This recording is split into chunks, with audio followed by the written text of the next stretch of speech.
You probably clicked this video because there's something that you're doing in your life that you really don't want to be doing anymore.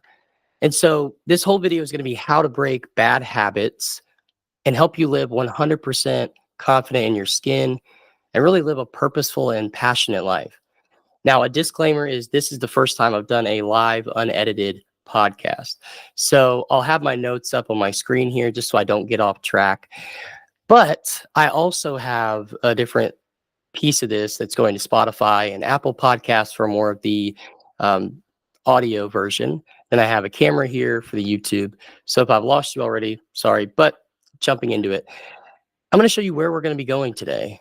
So where we're going today is this idea of how do we break bad habits and really transform our life to how we want it to look. That's going to be discovering how to break the negative habit loop, as I call it. And then we're going to develop new healthy habits so that you can become a new person, more confident, more purposeful. That's the goal. And kind of a 30,000 foot view of this video is going to be one, understanding your habits and the science behind them. How do you break bad habits, especially stressful, or ones that come on when you're stressed, when you're anxious, etc.? How do you transform bad habits with time and energy management? It's a big one. How do you build confidence through habit change? And then we're going to really hit at the very end, overcoming setbacks, sustaining that positive change for a lifetime, and then making sure that we're taking it one day at a time. I want to start off with a quote from Warren Buffett. Warren Buffett says, "The chains of habit are too light to be felt until they are too heavy to be broken." Now, Warren Buffett continues to be this just huge guy in investing. If you don't know who he is, he's one of the richest people in the world. My assumption is that you do. This quote is awesome because it's saying that the daily repetitions we do every day can sometimes feel so insignificant that we don't realize how significant they were until we actually get later down the road. I think about this video of a guy that I kept seeing, and he goes around and he's talking to 70, 80, and 90-year-olds. And he's asking them, what is your biggest regret? What is your biggest win in life? Like, what did you do that you liked? And when it came to the regret question, so many of them said that I wish I would have taken that risk, or I wish I would have done things differently day to day so I wouldn't be where I am now. Or I wish I would have accomplished that thing or had that conversation. And so much of it they talk about came down to their daily habits. Why weren't they doing what they're doing? And now that they're older and that they're at the brink of death, they're realizing that maybe they should have been focusing on different things every day. And I think that's good wisdom to hold. Now, the first place we're going to go is the science of habits. And I'm really going to focus on the idea of maladaptive behavior versus adaptive behavior. Now, what do I mean by that? Well, adaptive behaviors are behaviors that we adapt when we go through situations, circumstances that serve us and help us get through the event. So these can be positive, neutral, negative habits, anything that helps us get through. Maladaptive behaviors are oftentimes when the habits we were doing were helping us get through are now actually disrupting the rest of our life. So when we do an exercise with my clients, I always talk about when was a time in your life where you felt the need to do a habit and it helped you.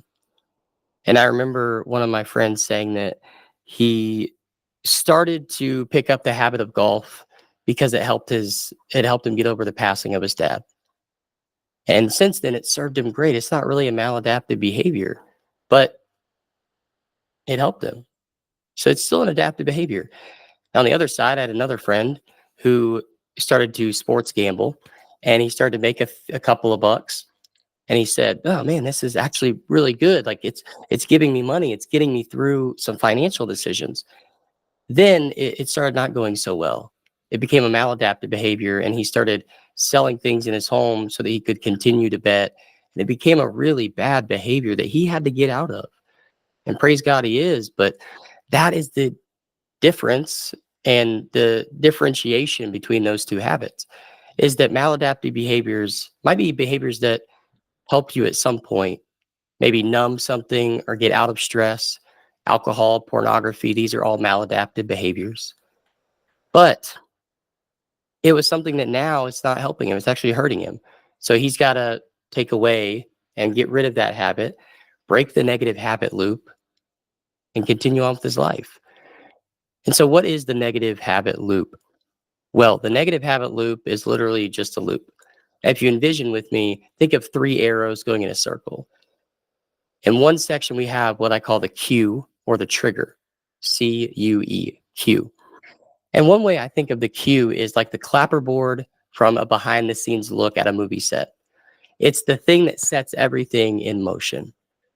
And then from that cue, we get to the routine, the actual habit, the thing that we're doing, the behavior we're performing that we do or do not like. And then we have the reward. What do we get at the end after we perform the behavior? Do we get relief? Do we get away from pain? Do we actually get to feel like our life is better off now that we've done it? And I call this the negative habit loop because in the face of habit change, the ones that we're going to be wanting to break are the negative habits, right? So where do we break them? Well, it's easier than you think.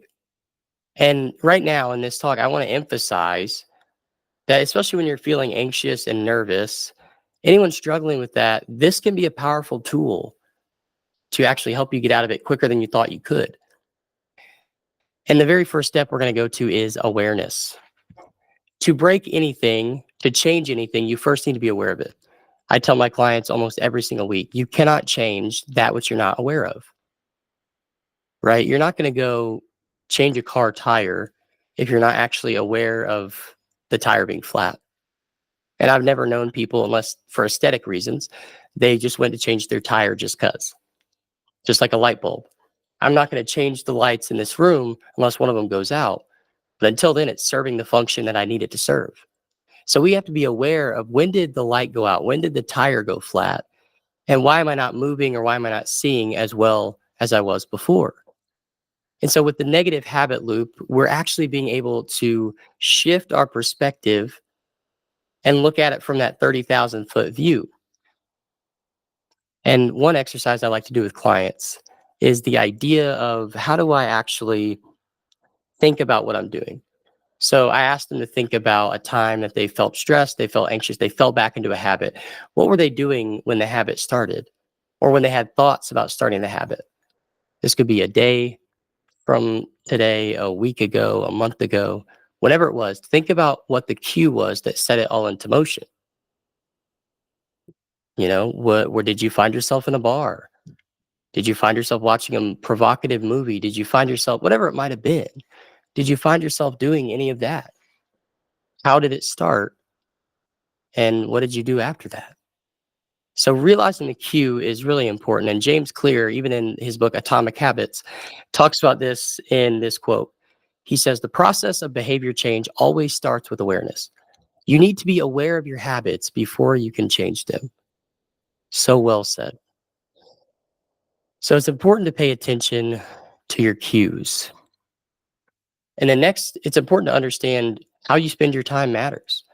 Where you spend your time, who you're spending your time with, why it even makes sense to do this habit anymore. And we'll get into it in a minute, but I like to do something I like to call a time audit. Auditing is something people do in accounting and business. We're going to do it in our own lives in just a minute.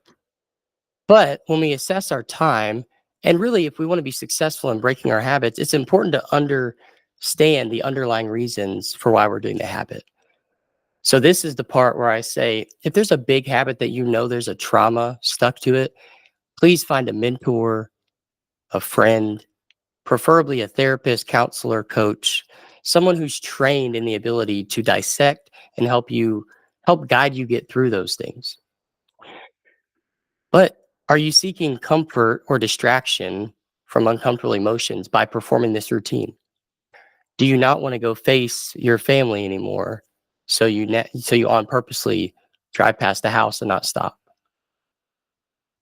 Do you not want to feel like people don't love you or don't care for you? So you drink until you don't feel anything anymore. What is it that's getting you to that routine? And maybe this is just a development to self-soothe and protect yourself. Again, the adaptive behavior, whether the behavior is good or not, it's adaptive because it protects you. It helps get you through the day. But when it begins to dominate your life, it becomes maladaptive. It's not good for you anymore. So, we're now going to talk about why confidence is important. And Alex Ramosi has a quote that says, "You become confident in something by doing it over and over again until you get bored of it. That's when you know you're confident in it." I 100% agree about that when it comes to a task or a habit. I also believe that someone can be confident in their ability to do something based on their purpose and their passion. If you have a really strong purpose for why you're doing a new habit and you have a vision and you're passionate about that vision, I believe that you can have confidence going into it. But there's a big but there. When you're not feeling inspired, when you're not feeling passionate, when you're not feeling purposeful, that's when the confidence Alex is talking about comes into play. Because when you're starting to just get into the new habit, maybe for a week, for a month, for a year, you're really passionate and purposeful about it. But there is going to come a time, no matter what, where the rubber meets the road, the bad habit is staring you back in the face saying, please come home. And you're going to have to say no. And to be confident in that is remembering all the progress you made and seeing that confidence comes from credibility, comes from continuing to do the same behavior over and over again. Credibility comes from commitment. It's that idea, are you committed? Are you someone who can continue to do the thing even when you don't feel like doing the thing? I also know that bad habits can really undermine self-control and discipline. Ice baths are a really big thing right now. One thing, one reason why they're so big is because they get you to do something really uncomfortable and really hard right away. And so when you do that thing, you've now started your day, and that's been the worst part of your day. Joe Rogan talks about this, how he starts out with a workout and an ice bath because he knows he's already put himself through hell. So life can't put him through hell a second time. He can face anything throughout that day. And biggest thing here for at least the um, first part of this is making sure you're taking proactive steps. And we'll get into that more in a minute. So now we're going to talk about stress, recognizing the cues or the triggers for stressful and anxiety driven habits. So one big trigger, probably a trigger for every single person, is stress. And here, similar to adaptive and maladaptive, I want to really note that there is a big difference between distress and eustress. So eustress is EU stress. It's good stress. It's stress that you know that there's something else on the other side of what I'm about to do that's hard, that's worth it to do this thing. I think of working out. I think of grinding on a book for so long.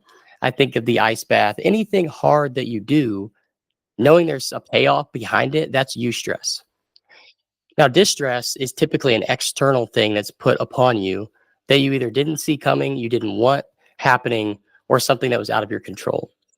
And I want to give you a nuance here between distress and eustress is that eustress is internally created and it's externally driven, while distress is externally created and internally driven. Another word is eustress is typically a decision you make inside that is portrayed in an external activity. And distress is typically an external stimulus that's put upon you that creates an internal reaction, oftentimes leading us into these bad habits that we're talking about. And so when we have these feelings of stress, first, we need to be aware that they're happening. And second, is this stress something that I can control and that I can see the payoff at the end? Or is it something that's just out of my control that is just stressing me out? And I would say 90% of things can be reframed into eustress. You may not believe that, but eustress is just a really just a reframe into, okay, my boss is really mad that I didn't get this project done on time. So next time, the good thing about this is I now know that they want their deadline hit or they want it a day early. I now know that my bad habit of having my phone out while I'm driving led to a wreck. So now I know, despite this being a stressful situation, I can find something good to come out of it. Heck, 99% of things are like that. Distress, however, doesn't always have a light at the end of the tunnel. Maybe later we can reframe it, but in the moment, distressful situations are really hard to reframe. Now, moving to another trigger is fear. And fear can be a fear of failure, rejection, a fear of the unknown. And having these emotions can lead to behaviors that provide temporary relief because we're doing things we're comfortable in, we're doing things that we know, but it ultimately worsens your situation in the long run. Now, fear is often this thing that we can use to our advantage because outside of your life being threatened, that kind of fear, we actually get a chance to see fear as something that can help push our boundaries. There was a study a few years ago that came out, and it talks about how fear literally, people said, what are they most afraid of? And I have to laugh at this. And number two was fear of death. Number two. Number one was a fear of public speaking.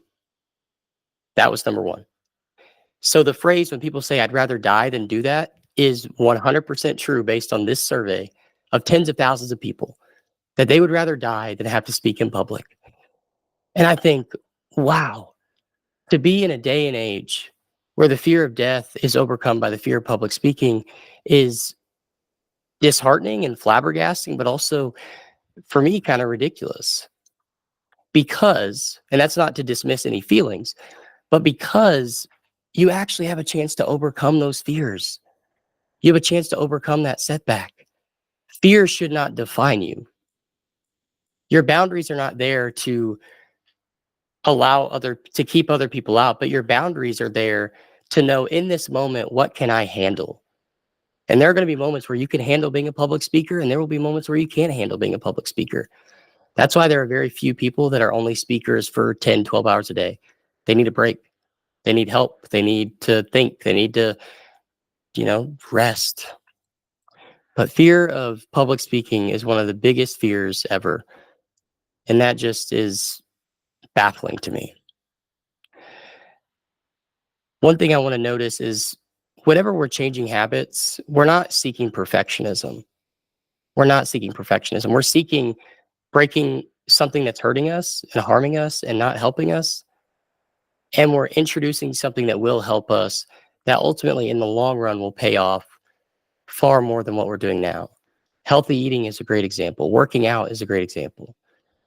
I could go home and make my own meal and make it good, high protein, not as much sugar, not as much carbs.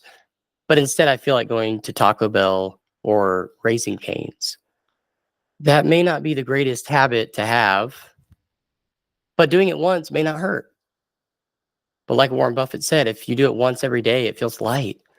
But over time, through the decades, through the years, it'll feel really heavy.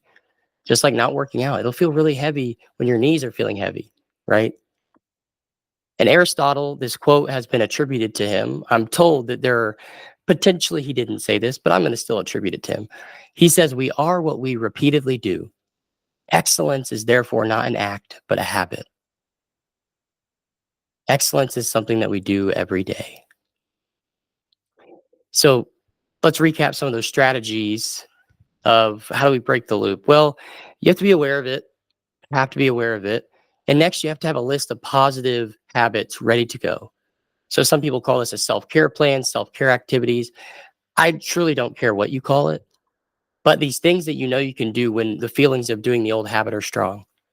When you feel like procrastinating, what's something you can do? Okay, well, I'm scrolling my phone a lot. Maybe I can just set a social media timer and respect that timer.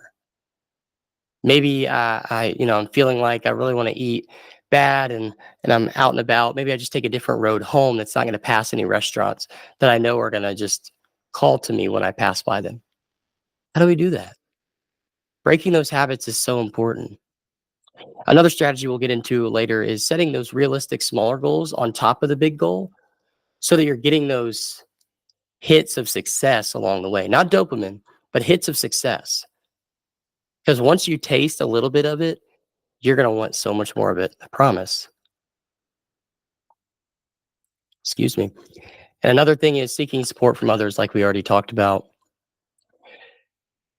And I want to really mention here, moving on to the next point, and something I want to mention is bad habits. A lot of them can be dispelled just through time and energy management. That's kind of the next step we're going into. So if you're taking notes or you're listening, jotting some down, step number 3, the impact of time and energy management. And in today's age of instant gratification and technology, you can pause this video right now. You can go find a different video, forget about me, come back to it and start right where you left off and continue to talk about this. You can go drive and get food absolutely anywhere. And not just any food, but food that is full of sugar, full of things that are made and tailored and literally designed to make you addicted to them. People literally, I think it's the Lay's chips, one chip company, but they've dialed in their formula so that when you eat it, it's so good that you can't not have it again. That's what consumerism, that's what they want. They want repeating customers who come back again. But how do we manage our time and our energy to make sure that we're successful in both our personal and professional life? Well, we've talked about it already. Talk about it again, procrastination, making sure that we have boundaries around what we're doing and why we're doing it. One thing that I already mentioned that we'll talk about now is a time audit. So a time audit is something that you can Google it right now. You can just Google, hey, what is, I don't know why I just said, hey, Google's not a real person. Maybe it will be with AI soon. I don't know. That's a brief break about AI. Google time audit schedule, daily schedule for filling in my time, whatever you want to put in. And when you Google that, it'll pull up these different charts of Monday through Friday, Monday to Sunday, whatever the timing is of each one. And when you see that, I want you to take a week, no judgment, no correction, but see how you're spending your time. And once you do that, take that week, assess it, see if that's how you really want to be spending your life, and then print out a new sheet and fill that one out of how do I really want to spend my time? What do I want to be doing? And then try your darndest to stick to it. I had to do this whenever I was writing the bigger book outside of this little talk and ebook. I had to say, if I really want to take on this task, I have to dedicate 2 to 4 hours a day to write, to research, to understand, to discuss. You have to do it. If you want to achieve big things, it takes big time. So we have to do a time audit to understand. Same thing with energy. And I had a friend tell me that, well, I don't want a rigid schedule like that. I just go with the flow. That's fine. But I think there's a reason why some of the most successful people in the world right now have their time dialed in to the second. Dwayne Johnson, Rob Dyrdek, so many other people who are so successful have their time blocked off so that they're doing things that energize them and do things that they're passionate about that aligns with their purpose. There's a reason why they do that because they know that time is precious and you cannot get back time. So spend it how you want to spend it, hopefully impacting other people. Another thing about time management that I want to mention is multitasking. People think that multitasking is something that's really good to do, but the latest research from the neurocognitive space actually shows that in our brain, we're just bouncing in between neurons and it actually wears out our brain quicker than if we stayed on one task. Staying on one task actually rejuvenates our brain, believe it or not.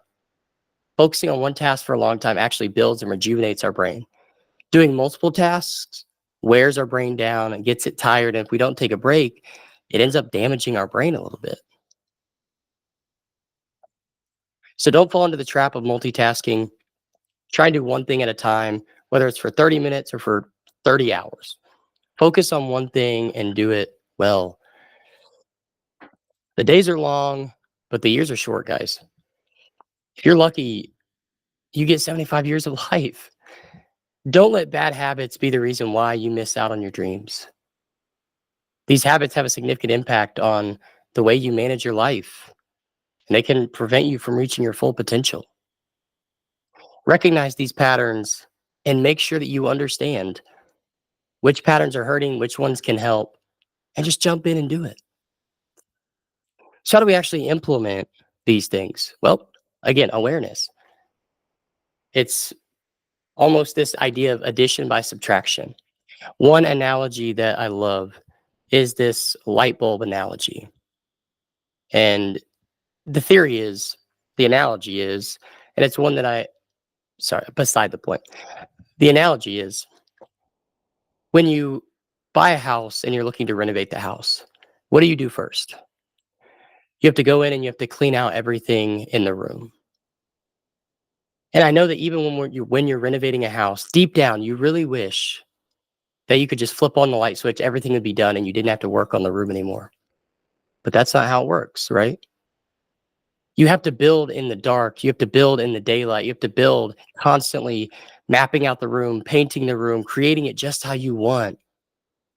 Then eventually one day you flip on the switch for someone else to see it. And what they might see is the finished product, something that's so good and so beautiful that you actually, they think that for them it was there and then it wasn't there. It was just a flick of a switch that changed their perspective. But for you, you understood what it took to make it the way it is. You understood that it took time, it took effort, it took energy, it took blood, sweat, and tears. But you understood what it took to build in the dark, to then eventually when people see the light switch moment where they think, wow, look at what you're doing, this is amazing. They don't see that you built in the dark. And that's okay. It's not a knock on them. But it's important for you to remember that you were building in the dark because you get to see and you get to understand this was all worth it.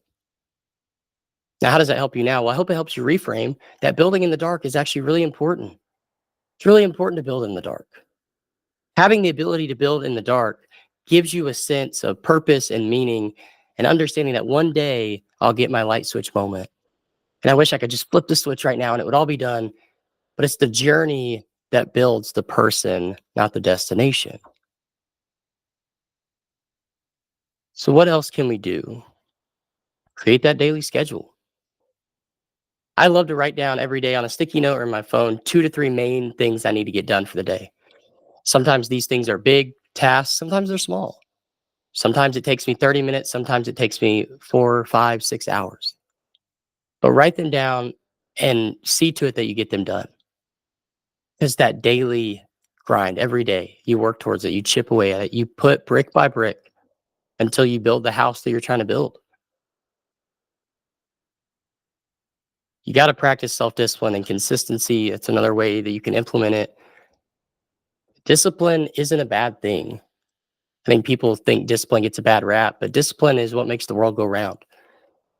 If you haven't listened to Andrew Huberman and David Goggins' podcast, they talk about the new research on the mid-cingulate cortex and how the mid-cingulate cortex literally grows inside your brain when you do hard things that you don't want to do. So there's a hard thing. I really don't want to do it, but I'm going to do it anyway. Kind of like an ice bath that I do. I don't want to do it, but I do it anyway. That grows the brain. And this study found that the brain, this area, the mid-cingulate cortex, this area of the brain was smaller in obese people and the largest in athletes. So interesting. So at worst case, when you're doing hard things, when you're doing the daily grind, you can at least tell yourself, I'm actually growing my brain today. This is great. This is great. Now, we already talked about confidence, but one thing I want to really mention in this, I guess, chapter 4 of confidence is celebrating those small wins. When you do accomplish something, make it a big deal to check it off your to-do list. Maybe your desire is to build a habit and then end up building a business and get good habits started. When you apply for your LLC, check that off, have a celebration. If you're trying to not drink anymore, hang out with those friends or not procrastinate anymore, make it a big deal when you do the right thing, when you do the positive thing. But also know that when you don't do it, it's not the end of the world. And that's why celebrating small wins and having a support system is so important. Alcoholics Anonymous and Narcotics Anonymous are two of the greatest, as the pastor Josh Graves said in one of my other podcast episodes. He says they might be the greatest modern day miracle in the world. Because a group of ragtag people who are all struggling, and yet when they come together, they all find power in community. So when you have a support system, whether that's one friend or 10 friends, whether that's one family member or 10 family members, when you actually have that support system, it can allow you to actually have room to fall. Because when you're falling on your own, there's nothing and no one there to catch you. But when you have a support system, there's someone there to catch you. Think of support systems like the scaffolding you see around buildings. The scaffolding is there in part to keep the building in its shape, to hold it in place, to make sure that it doesn't fall because it's there to support. If the building was just right there and we started doing work on it, the building might fall. But the scaffolding is there to support it so it doesn't all fall apart. That's what a support system can do for you. So important. Or even just a therapist, coach, whatever it may be. Winston Churchill has a quote. He says, "Success is not final. Failure is not fatal. It is the courage to continue that counts." Consistency is so key.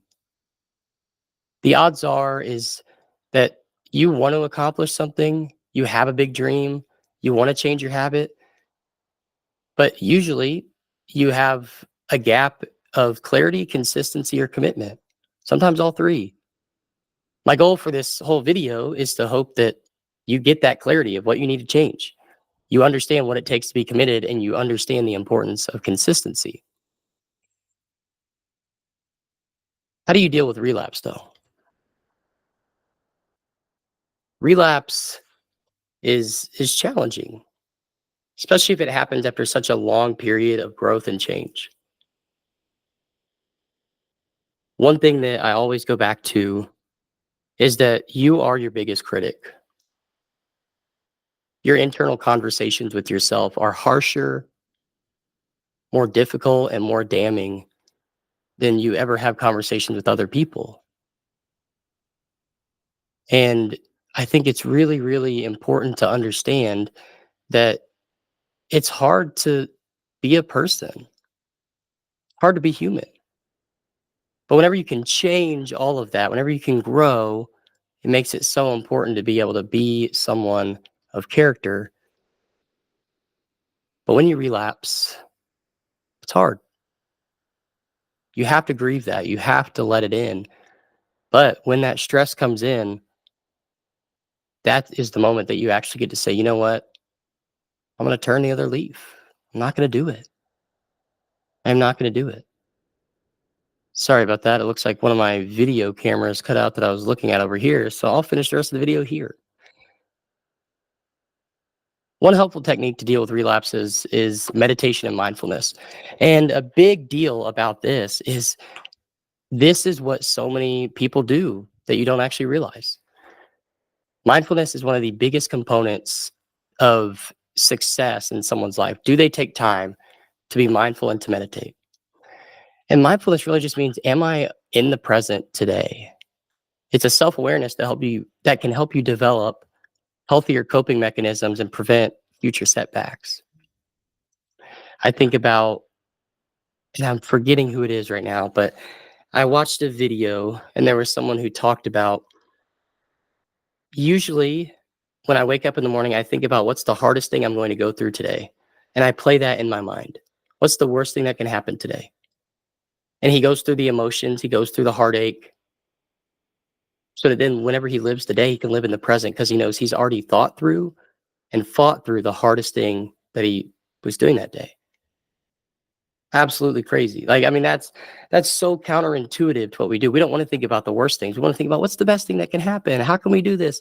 That is all great. But I think it's so important to also remember and understand that setbacks may happen, but if we can be mindful in the moment, it's going to be so much better. So much better. How you deal with your fall is going to show you how self-compassionate and resilient you actually are. Now, one thing that I talk about in my upcoming book is this pillars of a sound mindset.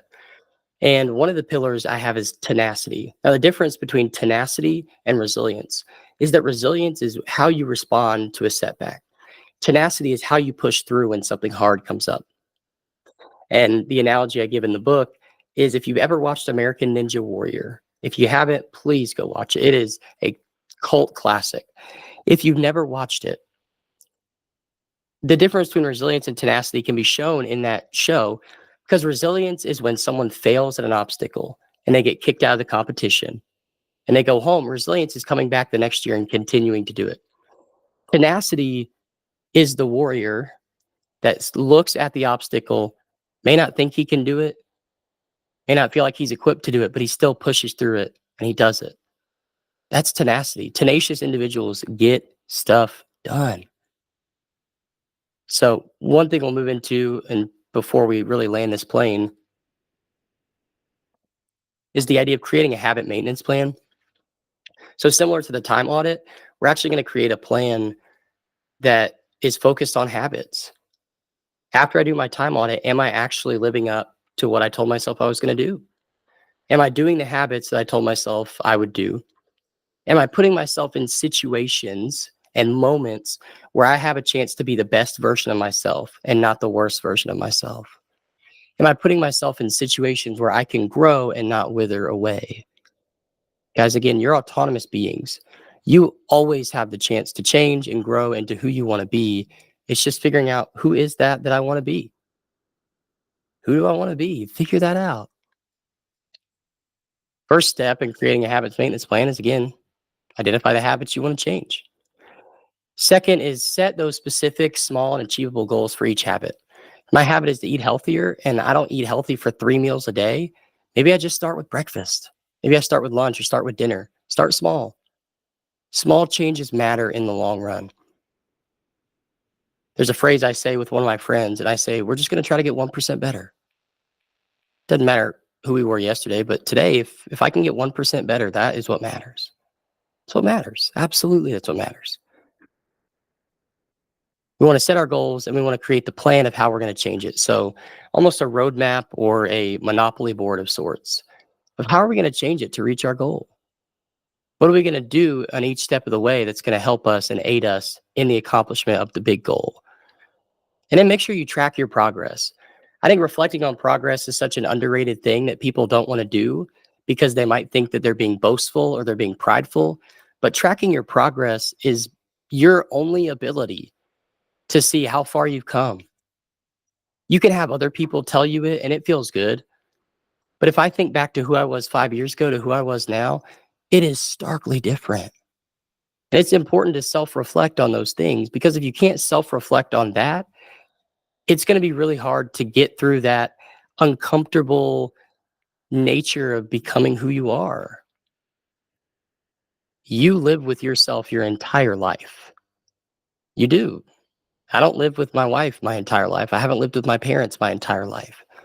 You literally live with yourself through every moment of every day. So don't lose your respect. Don't lose your dignity. Be your own best friend.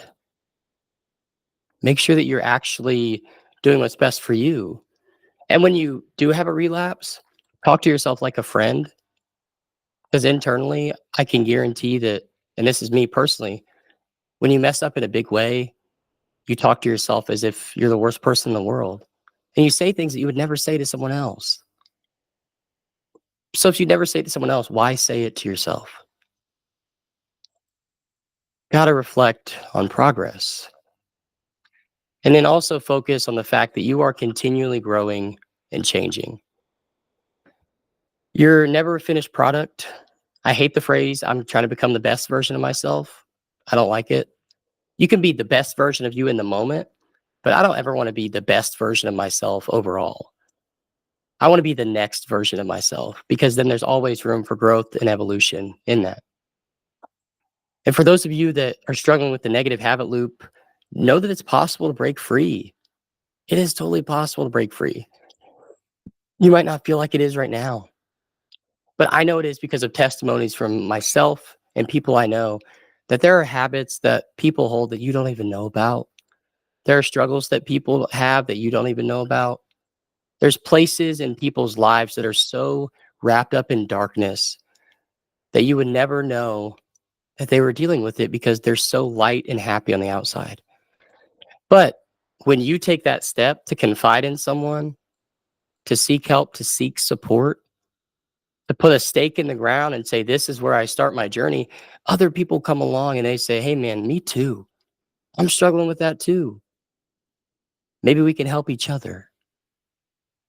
Find a mentor who's a little bit older than you who's gone through the same things, because they're going to be the ones that ultimately have the wisdom, insights, and understanding that you may not have. Again, totally okay. But build, build, build. Building is the most important piece. You have the power to change and transform your life. You just got to believe in yourself. When the obstacle seems too big to climb and too far to walk around, can you dig under? Can you punch through it? I found that so often a lot of our problems look so high, they look so long on both sides.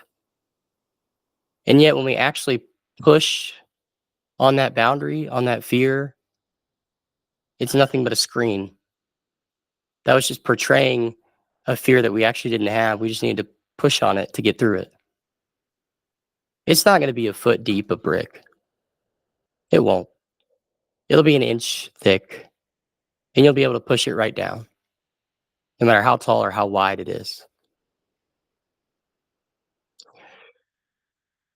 So I hope this has been helpful to be creating a sense that you can break your habits and transform yourself with confidence. You can be 100% confident and purposeful in who you are, the actions you take, and what you do.